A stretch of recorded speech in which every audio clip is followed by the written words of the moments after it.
Hi, this is Hank with Reptile Toolworks. I want to take just a minute and talk about the 4 fire starting systems we've got. When you back up historically and come back from ferro rod and stuff like that, you're looking at flint and steel. We sell some flint and steel stuff, and I'm going to start probably with the smallest to the largest.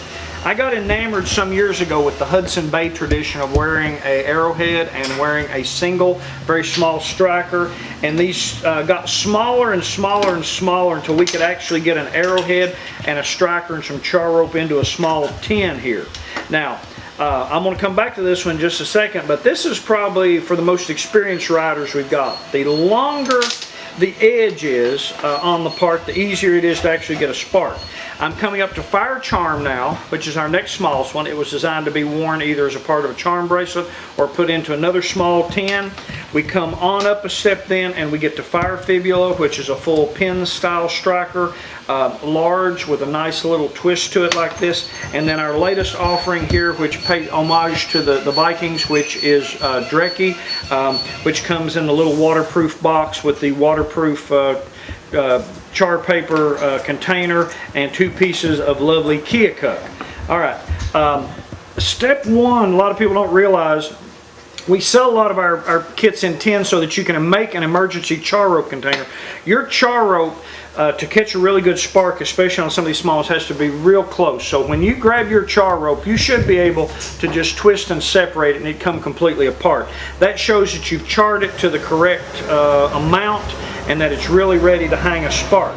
Now, the Dreckie and some of these other pieces have an incredibly long striking edge, okay? So they generate a really long, really hot, really large shower of sparks, and it's really easy to get a spark into something because you've got all that room.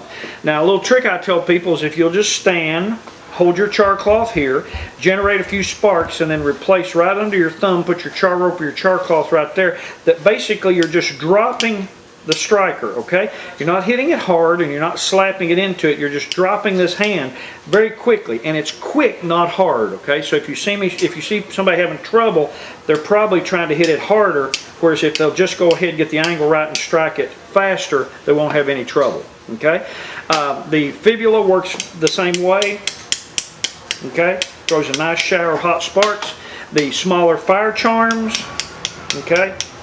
Throw a nice shower of sparks as well. I'm working on a piece of Keokuk here. Here's a piece of Texas Flint. Probably the most fun one we've got is using these little bitty tiny Hudson Bay style strikers and striking right against the basal point of this little arrowhead. And that gives you a smaller spark, but it's a lot of fun and you can carry them with you pretty much anywhere. Okay, so make sure you're getting a spark. Come in. What I like to do is lay my char rope on top of that, and then I take the tip of the striker and I just dust the char rope a little bit.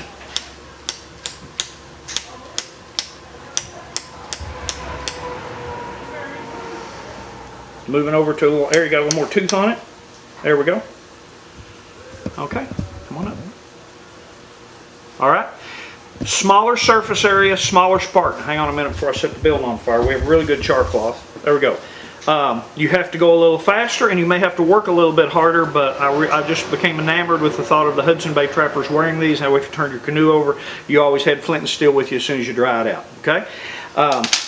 We sell all these. We sell char rope. We have developed, our lovely graphics girl Bethany in the background has developed a beautiful char rope page that takes you through making char rope and char cloth and how to use our strikers. So thanks for watching today, and if you don't get a spark the first time, just keep trying. It will come, but a lot of people have trouble with getting the correct char rope or char cloth set up so it really accepts the spark well.